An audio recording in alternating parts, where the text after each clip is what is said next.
자, 우리 여러분들과 다시 한번 인사하겠습니다. 오늘 정말 잘 오셨습니다. 자, 은혜 받기 원합니다. 오늘은 예배 전에 이 유튜브 라이브 방송을 막 하려고 하는데요. 뭐 한 20분, 30분 동안 오류가 나가지고 소류가 전송이 안 돼가지고 애를 먹어서 제가 여러분들한테 오늘은 방송을 안 하겠습니다 하니까 고쳐지더라고요. 그래가지고 이제 당황스럽게도 지금 이제 멀쩡하게 예배를 드리는데요. 온라인으로 예배를 드리시는 분들이든 현장에서 예배를 드리든 간에 하나님께서 동일한 은혜를 부어주셔서 아무쪼록 우리가 영생을 누리고 생명을 누리는 여러분 되기를 주님의 이름으로 축복합니다. 자, 사도 바울이 활동하던 시기에 이 교회에는 한 가지 골칫거리가 있었는데요. 자, 아무래도 그 교회들은 주축 멤버들이 유대교인들 출신이다 보니까 교회 분위기가 자꾸 율법주의로 흐르는 것입니다. 자, 우리가 잘 알고 있는 것처럼 이 독실한 유대인들은요, 그 율법을 얼마나 문자적으로 철저히 지켰습니까? 자, 그들은 성경에 기록된 대로 돼지고기라든지 해산물 같은 것은 입에도 대지 않고요. 자, 무려 이 율법을 확장시켜 가지고요, 5,000가지 계명을 지키기 위해서 노력했다고 합니다. 자, 그런데 바로 이런 유대인들이 예수를 영접한 이후에도 율법을 이렇게 문자적으로 지키는 삶을 포기를 했을까요? 못했을까요? 네, 못했어요. 여전히 돼지고기를 먹으려고 하면 그것이 찝찝하게 느껴지고 해산물을 먹으려고 하면 찝찝하게 느껴져서 그것을 쳐다보지 않고요. 자, 심지어는요, 이제 막 교회를 다니기 시작한 사람들에게도 자신들처럼 율법을 지켜야 된다라고 가르친 것입니다. 자, 그래서 바울은요, 오늘 우리가 읽은 이 로마서라든지 고린도전서, 갈라디아서, 골로새서 등과 같은 이 말씀을 통해서 당시 교인들에게 예수 믿는 우리들이 꼭 붙들어야 되는 바른 복음에 관한 편지를 쓰고 있습니다. 자, 그런데 이 편지들을 읽어보면은요, 일관되게 흐르는 메시지가 있는데요. 자, 사람이 구원받는 것은 행위가 아니라 믿음을 통해서 받는다라는 것입니다. 자, 우리 한번 따라해 볼까요? 사람은 행위가 아니라 믿음을 통해 구원을 받는다. 자, 그런데 많은 분들이 바로 이런 종류의 이야기를 하면 크게 오해하는 것이 있는데요. 자, 이제 내가 예수를 믿고 영접했으니 더 이상 기도할 필요도 없고 말씀을 묵상할 필요도 없고 예배 드릴 필요도 전혀 없고 내 안에 뭐만 있으면 된다고요? 예, 믿음만 있으면 된다고, 그러면 구원받을 수 있다고 여기곤 하죠. 실제로 저는 목회 현장에서 바로 이런 갈등을 겪는 가정들을 상당히 많이 보았는데요. 자, 한 독실한 집사님이 이런 고민을 가지고 있었어요. 자신의 남편이 너무나 방탕할 뿐 아니라 교회를 다니긴 해도 세상 사람들보다 더 악하게 느껴지는 것입니다. 그도 그럴 만한 것이 이 남편분은요, 매일같이 이렇게 방탕한 삶을 살다가 세상 친구들과 어울리다가 심지어 자신이 다니고 있는 직장 생활에도 지장을 받게 되고요. 그곳에서 오랫동안 이렇게 적응을 하지 못해서 이렇게 가장으로서 이렇게 역할을 제대로 감당하지 못하는 것입니다. 자, 그렇다 보니 그 여자 집사님이 바로 이런 남편을 불러다가 계속해서 신앙을 해서 권면을 하는 거예요. 자, 예수 믿는 사람이 그렇게 방탕하게 살아서는 안 된다. 나랑 같이 교회도 가고 좀 끊어야 될 것은 끊고 함께 기도를 하자, 이렇게 권면을 했다고 하는데요. 자, 그러면 그때마다 남편은 이렇게 얘기했다고 합니다. 구원은 무엇으로 받는다? 예, 믿음으로 받는 것인데 뭐 이렇게 빡빡하게 구냐면서 나는 구원의 확신이 있으니 너나 예수를 잘 믿으라 이러면서 도리어 더 크게 소리를 지르더랍니다. 자, 그러면서 얘기를 하다 보면 분명히 시작할 때는 저 사람이 믿음이 안 좋은 사람처럼인 것 같아가지고 시작을 했는데 얘기를 하다 보면 바뀌어가지고 나는 믿음 없어서 잔소리하는 사람이 되고 이 사람은 어떤 경우에도 흔들리지 않는 믿음의 사람이 된 것처럼 되니까 얘기를 하면 할수록 되게 어려워지고, 그렇다고 말을 안 하자니 괜히 억울해지고 이래서 힘들어하는 집사님을 본 적이 있어요. 자, 그런데 사람이 행위가 아니라 믿음을 통해 구원을 받는다라는 것은 우리가 구원을 받는 데 있어서 선한 행실이 전혀 필요 없다는 얘기가 아니고요. 자, 이제부터 무책임하게 살아도 무조건 구원받는다는 이야기는 더더욱 아닙니다. 자, 실제로 성경에 이런 말씀이 있죠. 이같이 너의 빛이 사람 앞에 비치게 하여 그들로 너희 착한 행실을 보고 하늘에 계신 너희 아버지께 영광을 돌리게 하라. 자, 야고보서 2장 26절에도 이런 말씀이 있어요. 영혼 없는 몸이 죽은 것 같이 행함 없는 믿음은 죽은 것이니라. 자, 그러니까 예수 믿는 우리들에게 구원의 과정에서 선한 행실이 동반돼야 되겠죠. 선한 행실이 동반되지 않는 믿음은 거짓 믿음이라고 할 수 있는 것입니다. 자, 그런데 사도 바울은 어떤 연유로 도대체 이렇게 헷갈리는 이야기를 하는 것일까요? 자, 사람은 행위가 아니라 믿음을 통해 구원받는다는 이야기를 우리들에게 건네면서 도대체 어떤 의도를 가지고 있는 것일까요? 자, 아주 간단합니다. 그것은 오늘 본문에 의하면 크게 두 가지로 설명할 수 있을 것 같은데요. 먼저 첫 번째로, 자, 예수 믿는 우리들의 공로 없음에 대해서 이야기를 하는 것입니다. 자, 한번 따라해 볼까요? 예수 믿는 우리들이 구원을 받게 된다면 나의 공로는 조금도 없다. 자, 이게 도대체 무슨 말일까? 자, 우리 다 같이 4절 5절 말씀 같이 한번 읽어볼게요. 시작. 일하는 자에게는 그 삭시 은혜로 여겨지지 아니하고 보수로 여겨지거니와 이를 아니할지라도 경건하지 아니한 자는 의롭다 하시는 이를 믿는 자에게는 그의 믿음을 의로 여기시나니. 자, 보세요.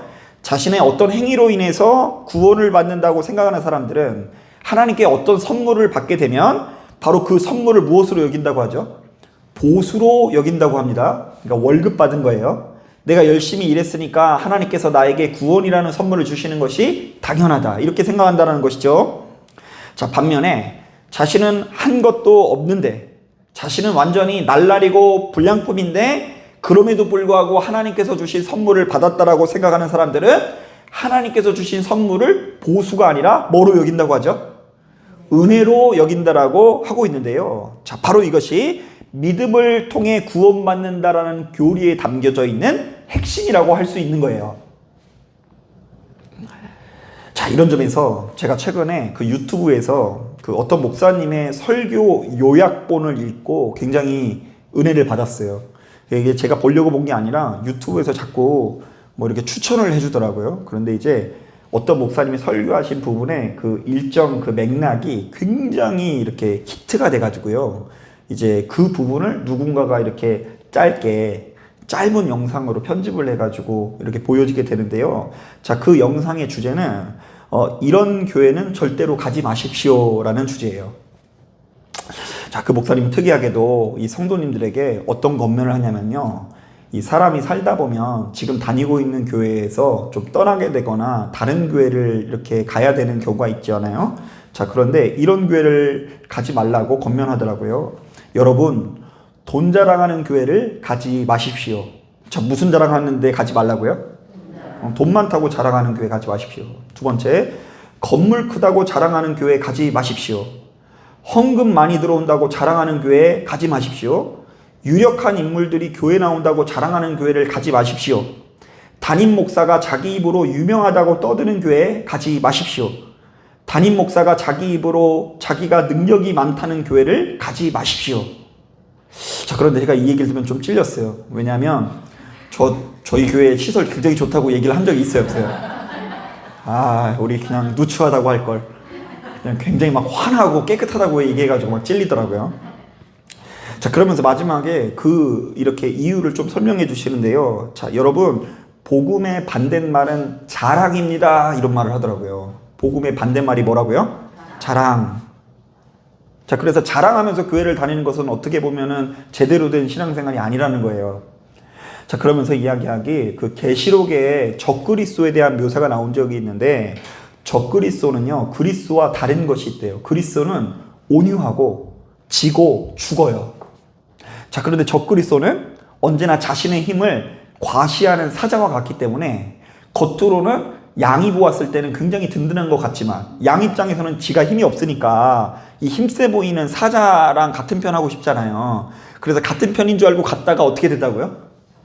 잡아먹힐 수 있기 때문에 적그리스도의 세력에게 다가가면 안 되는데, 적그리스도는 벌써 옷부터 화려하게 입고 치장하고 화려한 색깔의 옷을 입고 자랑이 아주 입에 달고 살아가니까 마지막 때에는 바로 그런 종류의 흐름을 동참하지 말라는 권면을 하는데요. 제가 이 말씀을 듣는데 갑자기 눈이 뜨이면서 이 가슴이 시원해지는 느낌이 들더라고요.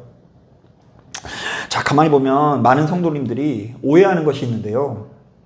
자, 우리가 구원을 받는 것은 우리의 어떠함 때문이 아니라 하나님의 은혜로 받는 것입니다. 자, 바로 이것은 하나님의 구원 역사에서 나의 공로는 하나도 없고 모든 것이 그저 하나님께서 친히 행하신 작품이라는 의미인데요. 자, 그렇기 때문에 교회는 항상 의인들의 모임이 아니라 죄인들의 모임이 될 수밖에 없는 것입니다. 왜요?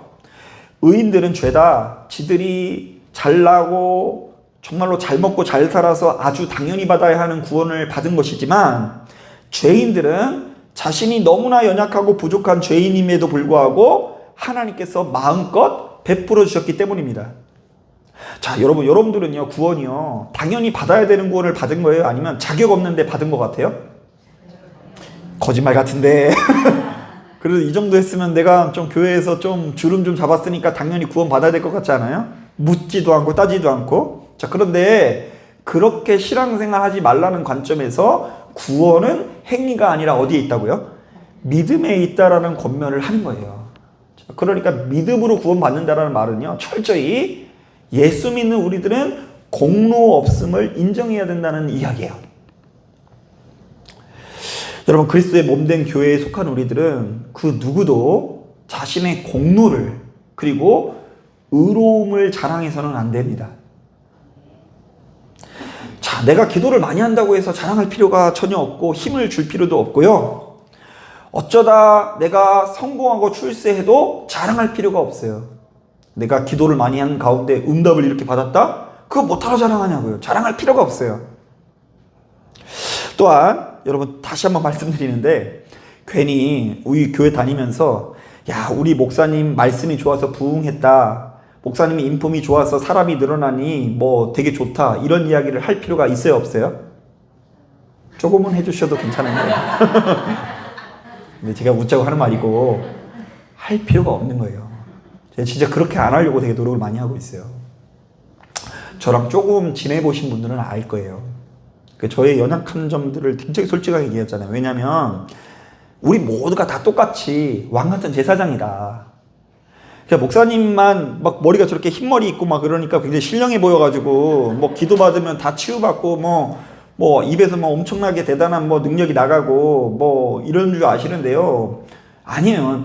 저에게 일어나는 역사는 여러분들에게서 통해서도 일어난다, 안 일어난다? 일어난다라고 생각하는 게 기독교의 전통이라니까요. 천주교는 오히려 열등한 성도와 열등하지 않는 성도를 구분해요. 열등하지 않는 성도는 사제. 그러니까 예배가 예배되기 위해서는 신부의 권한이 있지 않으면 예배가 예배될 수 없다라는 맥락하에 철저히 사제만이 그 성만찬 예식, 예배에 관련되어 있는 기도, 이 모든 예배의 순서들을 이 사제들이 장악하게 돼요. 그런데 우리는 그렇지 않아요. 우리 모두 다 왕같은 제사장이다. 근데 우리가 똑같은데, 우리가 다 죄인인데 어떻게 이 교회가 유지되고 성장할 수 있을까? 그 모든 것들이 다 뭐라고요? 하나님의 은혜라는 것을 잊지 않는 것이 생명인 거예요.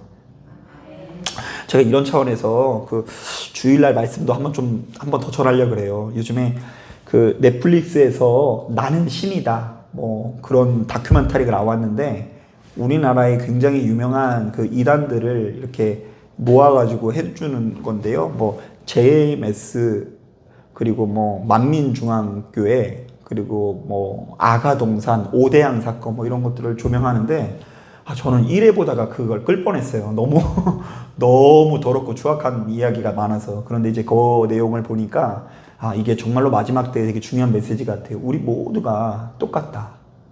여러분들이 믿든 안 믿든 우리 모두는 예수 안에서 똑같고, 우리의 대제사장 되시는 분이 누구시라고요? 예수님. 우리의 왕 되시는 분이 누구시라고요? 예수님. 우리를 다스리고 통치하시는 분이 예수님. 그래서 눈에 보이는 것을 쫓아서 우리가 공로를 의지하고 나의 행위를 의지하면 나도 역시 또 하나의 왕이 되어서 하나님께 가야 되는 영광을 가로채는 위치에 있을 수 있으니 거기에는 발도 담그지 말라는 차원에서 이런 이야기를 하는 거예요. 자, 구원은 행위가 아니라 뭐라고요? 믿음으로 간다. 내가 40일을 금식하든 내가 며칠을 철야를 하든 그 공로 내세우지 마라. 하나님의 은혜로 우리는 구원을 받는 것이다.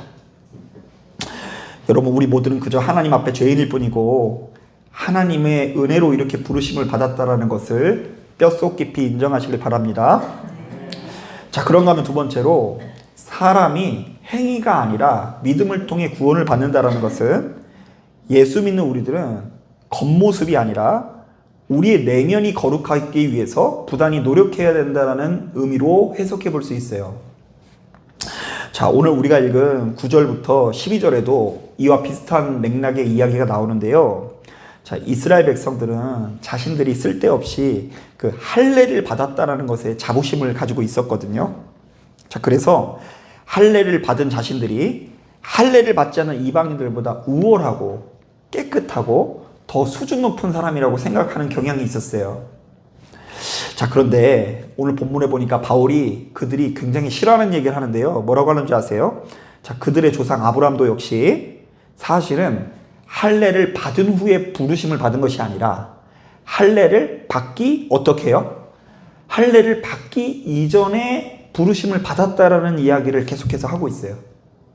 자, 아브라함이라는 사람, 너희들이 가장 대단하게 생각하는 사람이 아브라함인데, 너희들의 시작이라고 말할 수 있는 사람이 아브라함인데, 그래서 너희는 아브라함의 후손이라는 자부심이 있지. 자, 그런데 그 아브라함조차도 사실은 할례 때문이 아니라, 할례를 받았기 때문에 의로워진 게 아니라 하나님께서 그 아브라함이 가지고 있는 어떤 내면의 아름다움을 보고 그를 믿음의 조상으로 삼아주신 거다. 자, 그러니까요, 사람이 자신의 육체의 할례를 행했느냐 행하지 않았느냐는 별로 중요한 문제가 아니라는 것이고요. 진짜 중요한 것은 오로지 우리들의 마음이라는 것이죠. 자, 그러니까요, 우리들이 할례를 행하고도 지독한 악을 행하면 그 사람은 죄인인 거고요. 할례를 행하지 않아도 선을 행하면 의인이 될 수도 있는 것이죠. 자, 그래서 실제로요, 여러분, 신명기 말씀을 꼼꼼히 묵상해 보면 이미 이러한 취지의 말씀들이 나와 있어요. 바울이 이것이 만들어낸 이야기가 아니라요, 이미 모세가 그렇게 전하고 있는데요. 잘 들어보세요. 자, 신명기 10장. 그러므로 너희는 마음의 할례를 행하고 다시는 목을 곧게 하지 마라. 자, 할례를 어디다 행하라고요? 마음에다 행해야 된대요. 자, 그리고 신명기 30장에는 이렇게 되어져 있어요. 들어보세요. 내 하나님 여호와께서 내 마음과 내 자손의 마음에 할례를 베푸사 너로 마음을 다하며 뜻을 다하여 내 하나님 여호와를 사랑하게 하사 너로 생명을 얻게 하실 것이며 너는 돌아와 다시 여호와의 말씀을 청종하고 내가 오늘 내게 명령하는 그 모든 명령을 행할 것이라. 자, 그런데 이 신명기 30장은 특이한 게 뭐냐면요. 자, 여전히 여기에서도 어디에 할례를 받아야 된다고 하죠? 마음의 할례를 받아야 되는데 이것이 하나님의 말씀을 들을 수 있느냐 없느냐의 상태와 연결된다라는 식으로 기록을 하고 있어요. 자, 마음의 할례를 받은 사람은 다시 돌아온다, 안 돌아온다? 돌아온다. 마음의 할례를 받은 사람은 하나님의 말씀을 청종하고 우리에게 내려주신 그 가르침을 지키기 위해서 노력한다. 뭐 이런 종류의 이야기를 우리들에게 이야기하고 있는 것이죠. 자, 이것은 우리가 교만해져서 하나님을 잃어버리지 말고 반드시 하나님께 도우심을 요청하는 내면의 상태를 유지하라는 것이고요. 자, 하나님의 말씀을 가장 잘 듣고 순종할 수 있는 상태를 유지하라는 것인데요. 바로 이런 관점에서는요, 돈이 많아서 하나님의 말씀을 듣지 않는 상태보다 돈이 없어서 하나님의 말씀을 듣는 상태가 훨씬 더 아름답고 복된 상태일 수도 있는 것입니다. 안 믿기죠? 저도 가끔씩은 안 믿겨요, 이 사실이. 돈도 많고 은혜도 많으면 좋지 않아요, 그죠? 근데 그게 아니에요. 굳이 그러면 그게 최상이죠. 사실은 돈도 많고 출세도 하고 명예도 있고 하나님도 말씀도 잘 듣고 도우심을 요청하고 항상 나는 죄인이고 부족하고 고개 숙이고 뭐 이렇게 다 갖추면 좋은데 굳이 이 둘 중에 하나를 선택해야 된다고 한다면 우리가 부유하고 형통하고 대단한 자리에 올라가는 것보다 형편없고 못났을지라도 하나님의 말씀을 들을 수 있는 마음의 할례를 받은 상태가 더 아름다운 상태라고 우리들에게 증언하고 있는 거예요. 언제부터요? 예수님이 아니라 신명기에 나와 있는 모세의 메시지부터 그것이 우리들에게 전달되고 있는 거예요. 그런데 아마 이스라엘 백성들이 이것을 오해한 것 같아요. 이것에 대한 담겨져 있는 하나님의 진심을 오해하고, 야, 그저 우리는 뭐 받았다? 할례 받았다. 우리는 11조 한다. 우리는 기도 많이 한다. 막 그래가지고 뭐 그것이 막 선하고 의로운 것인지 알고, 막 아무도 그냥 없는 데서는 기도 안 하고, 사람이 보여지는 데서만 의롭게 행동하고, 사람이 보여지는 데서만 주변 사람들에게 인정받으려고 하는 이 못된 외식의 습성이 그들에게 들어간 것 같아요. 자, 저는 이런 종류의 이야기를 들으면 우리 주님께서 바리새인들과 서기관들에게 너희는 회칠한 무덤 같다라고 책망하시는 장면이 떠오릅니다. 자, 이 바리새인들과 서기관이요, 지금 기도하는 사람들이거든요. 하루에 몇 번씩이요? 최소 3번씩 기도하는 사람들이에요. 10의 1조에 10의 2조 헌금을 하는 사람이고요. 당시 시대를 이끌어가는 지도자 중에 지도자였어요. 자, 그런데 이 사람들을 향해서 왜 회칠한 무덤 같다고 책망을 하실까? 자, 여기에 간단히 설명이 필요한데요. 사실 율법에 의하면 이 부정해진다는 게 되게 무서운 거거든요. 사실 우리나라 사람들은 그것을 이해하기가 좀 편한데요. 자, 우리나라 사람도요, 좀 죄수 없다 뭐 이런 거 있죠. 제 발음이 안 좋죠. 죄수가 아니라 재수. 그래서 이사도 정한 날이 있고 부정한 날이 있는 거 아세요?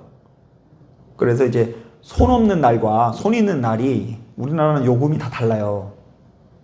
자, 그런 것처럼요, 뭐 이렇게 재수 있고 없고 운이 있고 없고 이거 따지는 분들은요, 좌우지간 뭐 중요한 거 할 때마다 무당한테 가가지고요, 길한 날을 이렇게 간다니까요. 그런데 이제 유대인들도요, 좀 그렇게 좀 연결됐던 것 같아요. 이렇게 현세의 복. 그러니까 하나님 앞에 잘 보이는 사람은 아프지도 않고 건강하고 그리고 부유해진다, 이런 하에 부정해지는 것이 되게 무서운 일이었거든요.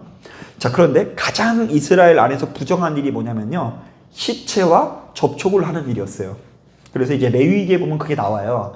이제 죽은 것을 만지는 것이 굉장히 부정한 일이었어요. 자, 그렇다 보니 무덤이라는 곳을 좀 표시를 해야 되겠죠. 그 우리나라 같은 경우도 그러잖아요. 이제 옛날에 전설의 고향 같은 거 보면 벌초가 안 된 무덤 같은 경우는 거기가 무덤인지 아닌지 모른대요. 그래가지고 누군가 나무꾼이 나무를 하다가 그냥 너무 피곤해가지고 탁 누웠는데 거기가 처녀귀신 무덤이었대요. 그래가지고 그 처녀귀신한테 밤새 시달리고 뭐 이런 내용을 본 적이 있는데, 그렇게 되면은 이스라엘은 아주 곤란해요.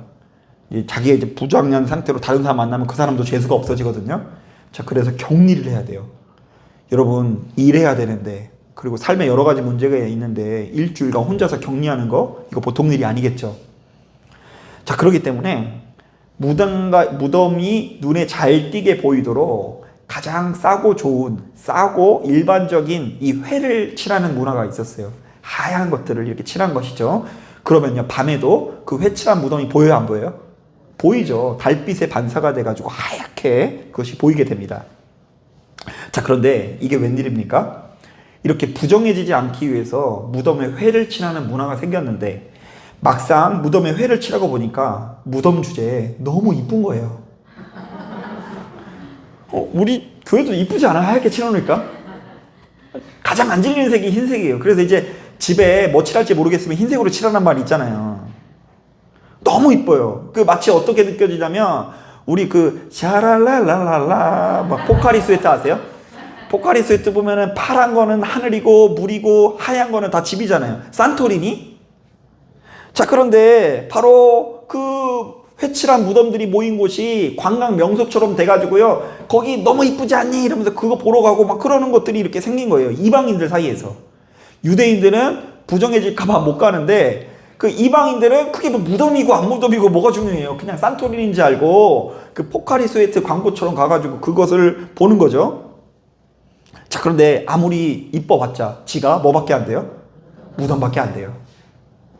엄연히 따졌을 때 지가 아무리 이뻐도 무덤에 불과하고요, 겉은 매끈할지라도 그 안에 썩은 시체가 악취를 풍긴다라는 것이죠. 자, 그런데 예수 믿는 우리들이 바로 이렇듯 겉과 속이 다르다면, 그리고 겉과 속이 그렇게 다름에도 불구하고 전혀 조금도 고통스럽지 않다고 한다면 그것은 죽은 믿음뿐만이 아니라 위선이라는 이야기를 하는 거예요. 그리고 가장 높은 수준의 범죄라는 이야기까지 곁들이고 있어요. 자, 그렇기 때문에 이제 복음을 영접하고 예수 그리스도께서 우리에게 전해주신 새 율법을 영접한 우리들은 겉모습의 거룩이 아니라 내면의 거룩을 추구해야 되는데요. 자, 바로 이런 차원에서 사도 바울은 오늘날 이 시대를 살아가는 우리들에게 이렇게 권면합니다. 사람은 행위가 아니라 무엇을 통해 구원을 받는다? 믿음을 통해 구원을 받는다. 자, 말씀을 정리합니다. 자, 지금까지 우리는 사람이 행위가 아니라 믿음을 통해서 구원을 받는다라는 말씀을 묵상해 보았는데요. 자, 이것을 조금 더 다양한 관점에서 해석해 볼 수 있으나, 자, 이번 시간에는 그것을 이제 본문의 흐름에 따라서 1절부터 12절까지 말씀을 가지고 크게 두 가지 관점으로 해석을 해 보았습니다. 자, 첫째, 구원은 보수가 아니라 은혜이다. 자, 그러므로 우리들은 스스로의 공로를 자랑해서는 안 된다라는 관점에서 이런 말씀을 전하는 거고요. 자, 두 번째, 예수 믿는 우리들에게는 겉으로 드러나는 거룩도 중요하지만 그것보다 더 중요한 것이 있는데 바로 무엇의 거룩이에요? 내면의 거룩, 마음의 거룩이 중요하다라는 메시지를 전하고 있어요. 자, 사랑하는 여러분, 바로 이 말씀에 귀를 기울이시기 원합니다. 예, 내가 어떻게 해야 거룩해질까? 깨끗해질까? 내가 어떻게 해야 바리새인들과 서기관들이 아니라 예수 그리스도의 참 제자로 불려질 수 있을까? 자, 이 둘 사이에는 어떤 차이가 있는 것일까? 여러분, 이것에 주목하시고 아무쪼록 예수 안에서 더욱 성숙하고 아름다운 모습으로 세워지시기를 주님의 이름으로 축복합니다. 자, 기도하겠습니다.